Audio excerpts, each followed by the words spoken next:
what's good, everyone? It's Divine. Thanks for stopping by. You see the title of the video, and I promise I'm going to get right into the topic of this video here just in a few seconds, but I want to take a moment and thank all the people who have recently subscribed to the channel. I really do appreciate you. You continue to motivate me to take time out of my busy day to jump on the mic and chop it up about boxing, the sport that we all love. Whether you agree with me, disagree with me, or we can agree to disagree, and you subscribe to the channel, I really do appreciate it. So with that being said, let's get into the topic of the video. So I already made a video about this. If you haven't watched it, Manny Pacquiao, Errol Spence fight breakdown part 1. It's on my channel. But I want to dive a little bit deeper in this video because a lot of people got upset, especially Manny Pacquiao fans. Not a surprise. And those of you who don't know, I've been around this shit since 2009, okay? I've been dealing with Pacquiao fans for a very long time. I appreciate the loyalty. I appreciate the fact that you want to support your countrymen and all that.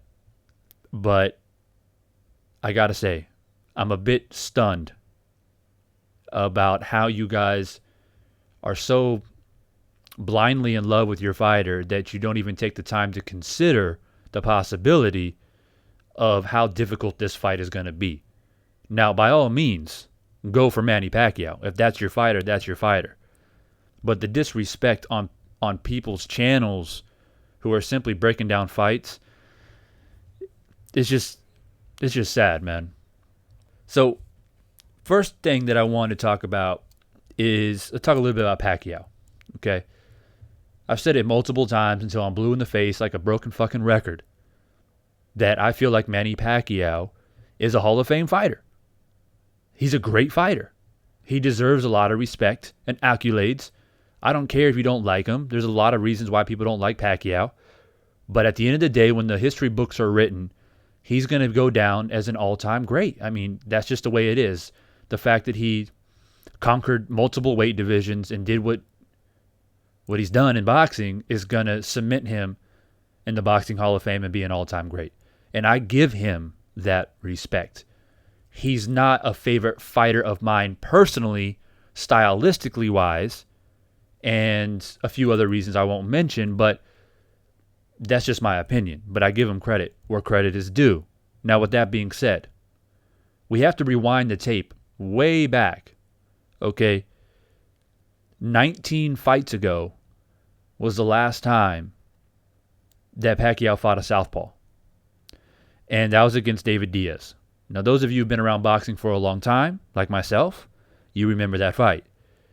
Manny Pacquiao beat the dog shit out of David Diaz. I mean, it was lopsided. And this is what makes this fight unique in general, is the fact that two southpaws are fighting. You don't see that very often, especially at this level. You see it in the amateurs, you see prospects, fighting. But at this level, you don't see two southpaws fighting for a world championship. It's just very rare. But I wanted to point out that the last time Manny Pacquiao fought a southpaw was in 2008. He won by TKO in nine rounds, and that was against David Diaz. At that time, Pacquiao was 29 years old. I believe he's 42 now. Okay. Now, that doesn't mean he hasn't sparred other southpaws or, and I'm pretty sure he fought southpaws before David Diaz when he was at the really lower weight classes. But nonetheless, he was 29 years old and 19 fights ago. That's quite a while since you fought a southpaw. And I think we can all agree, even if you think Manny Pacquiao is going to win this fight, and you may think Errol Spence ain't shit, I think we can all agree that David Diaz isn't no Errol Spence. So let's just keep that in mind. Now to Spence. When was the last time he fought a southpaw? Because, as I mentioned, southpaws don't fight southpaws very often. So you have to look at this. The last time Spence fought a southpaw was 9 fights ago in 2015. Okay? And he fought a guy named Chris Van Heerden, who he dismantled as well, and got a TKO in 8 rounds. So I want to throw those two things out there just for food for thought. If you haven't researched it, if you haven't thought about it, there you go. This is important. The length of time since you fought a fellow southpaw. I think there's quite a big gap there between the two fighters. It's not a deciding factor who's going to win the fight, but it is a note that should be noted.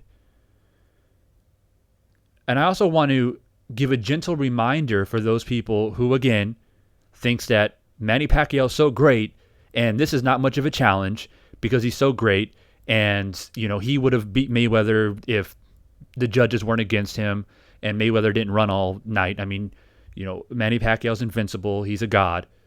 So for those of you who don't think much of Errol Spence, I want to give you guys a humble reminder of something. Errol Spence is not only a Golden Gloves champion, a gold medalist, but he's also a 3-time U.S. national champion before he even went into the professional ranks. Another thing that is very important to understand is that Errol Spence, like a few other welterweights in the top 5 in the division, is a true welterweight. Okay, he's 5'9.5", maybe 5'10" with shoes on, who's a southpaw, who comes into a welterweight weight class very comfortable. He probably walks around maximum 160, 155 to 160. He cuts before a fight, and he's at a solid, strong 147. Okay? And up until the point where he started fighting, the top fighters like Sean Porter and Mikey Garcia and Danny Garcia, he was knocking everybody out. Okay? And that happens. You work the ranks and then you get up to the top level. But even at the top level, I felt that he pretty much solidified himself in those particular fights. So I don't think that Errol Spence is a massive, devastating puncher per se, like he's going to knock out Pacquiao in one punch. But the pedigree of his amateur background is extremely important. That's why I want to mention the 3-time U.S. national champion. That's why I want to mention the Golden Gloves gold medalist. Because when you have those fundamentally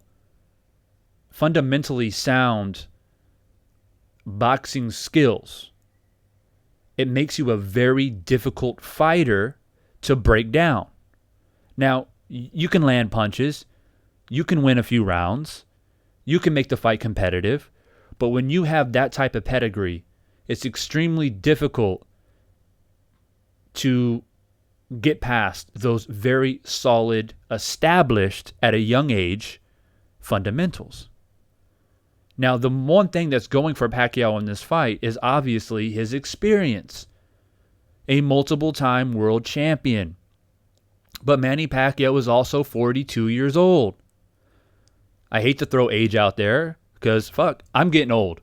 You know what I mean? And I've been an athlete all of my life. And the older you get, the more father time catches up to you and you are slowly losing out on your glory times, okay?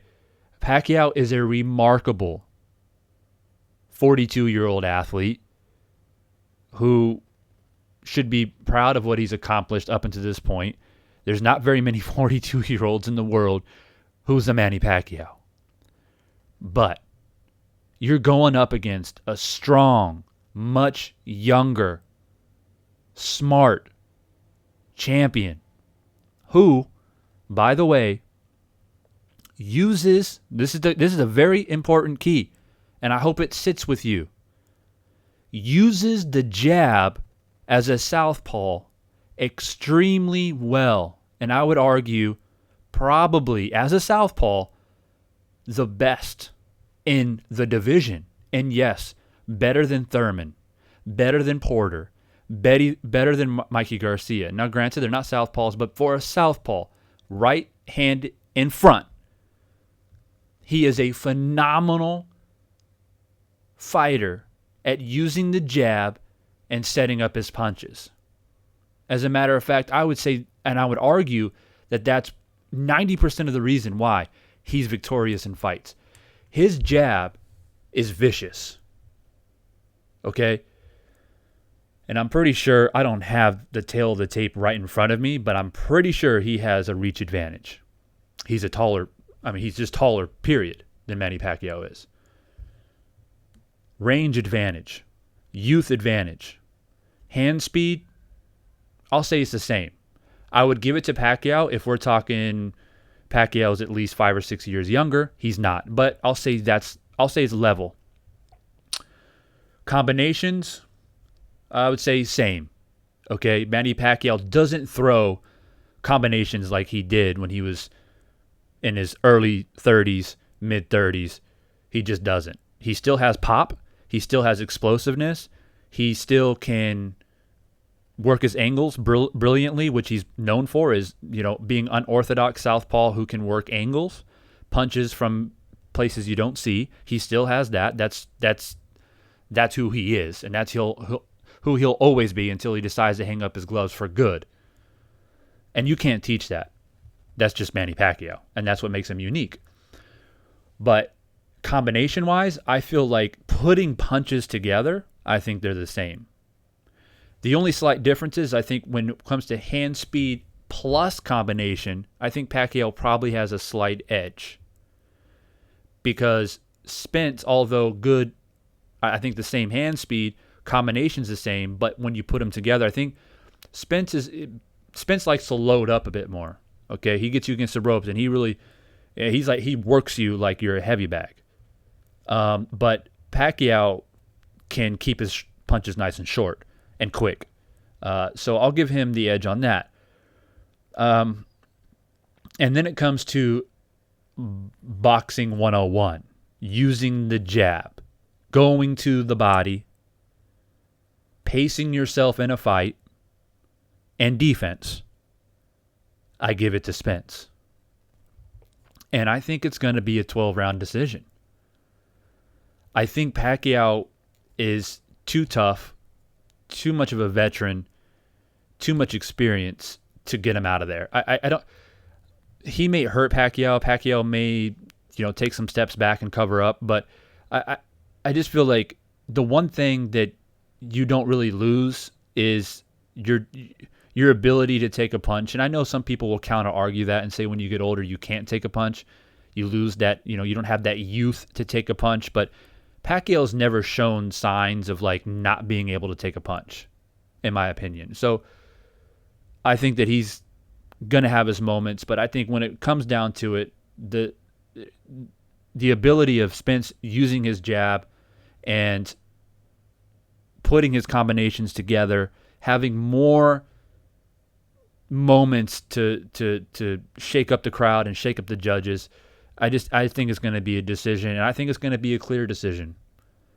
And Pacquiao should feel no shame, all the respect in the world, and step into the ring with a young champion like this. But this is chess, not checkers. This is boxing, man. And when I look at Errol Spence and I watch his fights, Errol Spence, man, by decision. And just like I said, with the Deontay Wilder-Tyson Fury, I stand by my predictions. I don't run. I don't pretend that I said something different. I leave my videos up. And if I'm wrong, I'll come on here and I'll eat crow and be a man, say that I was wrong, and I keep it moving. So, like, subscribe, comment, be a part of the conversation. We can agree to disagree. We can agree. We can disagree. Nonetheless, man, we're here to talk about boxing. Keep it fucking cordial. Keep it respectful. Or you'll be blocked. I mean, that's just what it is, man. I ain't got no time for jokers, bro. So, I appreciate you guys stopping by once again. I appreciate all you guys who have spent the time and listened to this entire video.